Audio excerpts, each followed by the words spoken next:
Dzichiri kubuda dzakawanda tuhonye twangozara pasi pese saka achiri pasita. Honye. Dzakatozara pasi. Paul akakontinya nekudziya moto. Hapana akakomenda nezvenyoka. Hapana akati aiwa dai taedza kusunga. Dai taedza kunotsvaka gavakava kana mushonga wakati.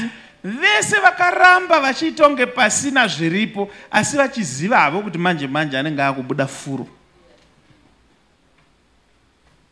Ukaona wapinda namahwana kuna anotaura newe.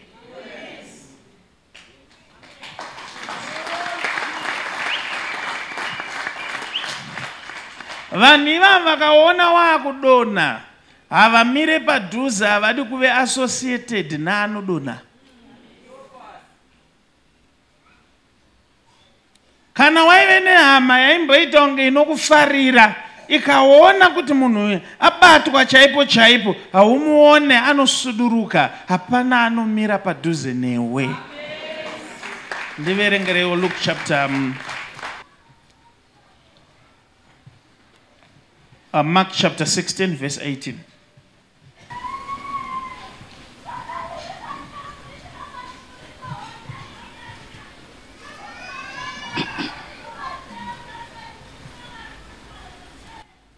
Hanzichi?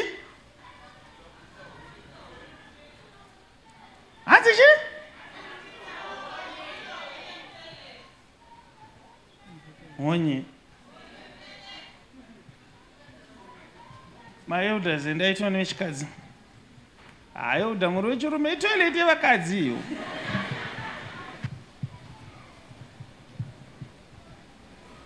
Honye.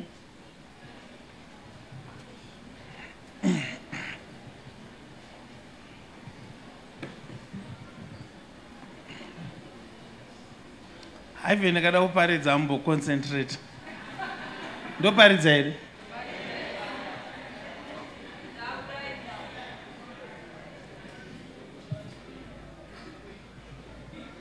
Verengai vhesi randataura. Vachabata nyoka, kunyange vakanwa chinhu chinouraya hachingavarwadzi. Vachaisa maoko pamusoro pavarwere vakapora. Alright. Munhu wacho munogona kuenda here?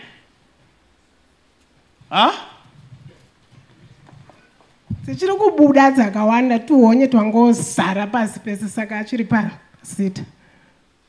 Togara. Honye. Dzakatozara pasi. Randembere mushana. Praise and worship imba hii.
Mama, chiri kuitika?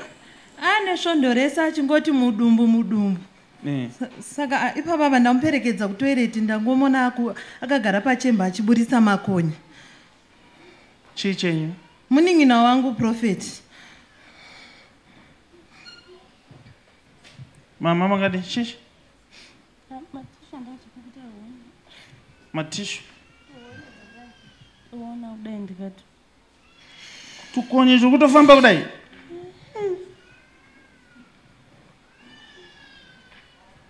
mena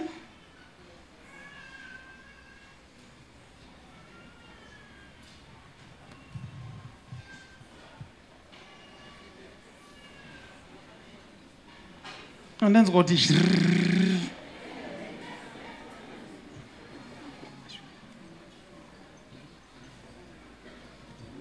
mata ane svonda achingoti mudumbu Ane svondo rese achingoti mudumbu. Ndosaka ndamuperekedza mutoireti, ndamunzwa akagara pachemba achigomera, ndosaka ndamhanya kumutarisa ndikuona ari kuburisa makonye. Alright. Mother. Imimi munhu anonzi Thomas ndiani? Boyfriend yangu.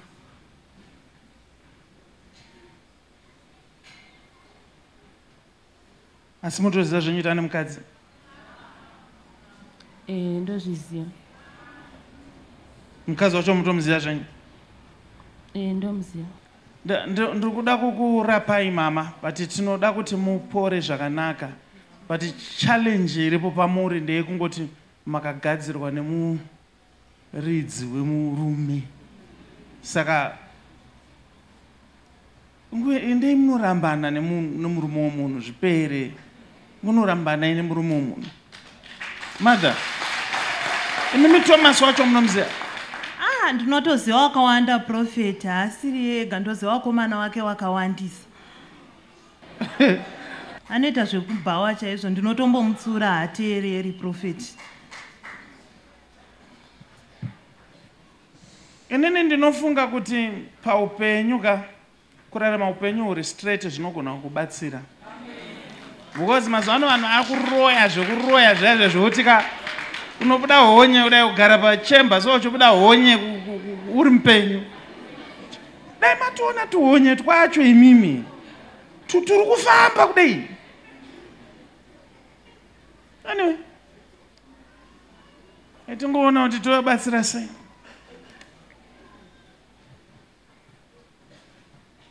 Batato.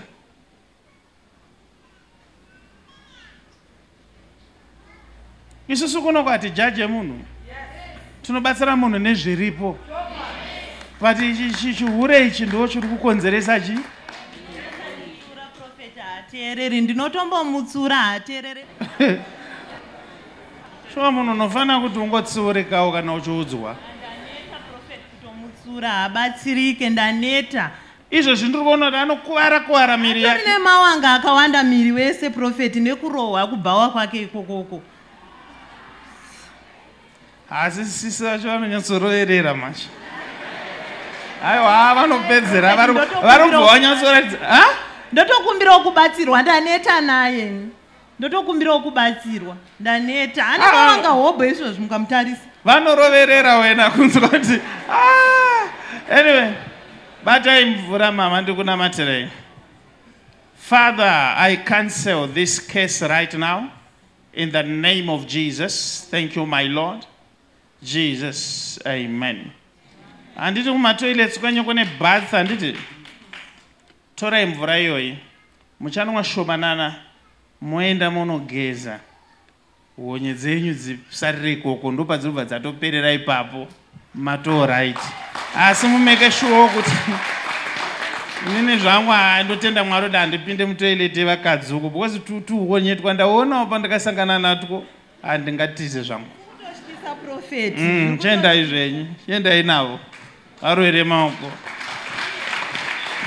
Mati ngatimbodiscussai mushana. Boy here sisi kutengesa mumwe wako kudaro.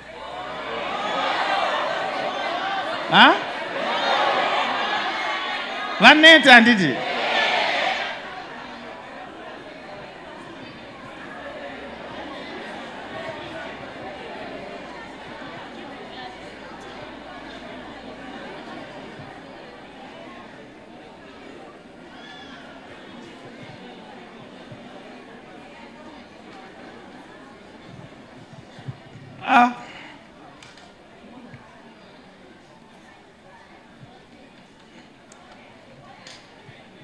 uzakana kuti uchikontinya nemari dzihongo utanga kunzwa kuti pakaipa.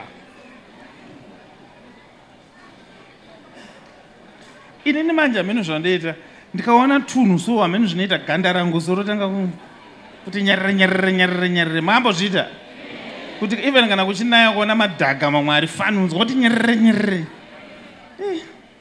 ndikunzwa kumerera.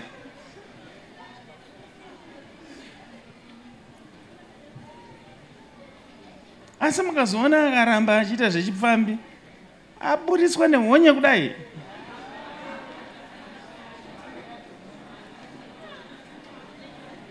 anenge akapenga ndizvo.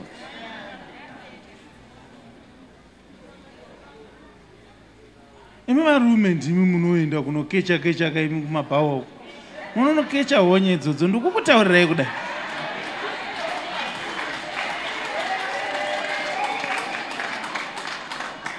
Nodzokawo netuhonye zvenyu.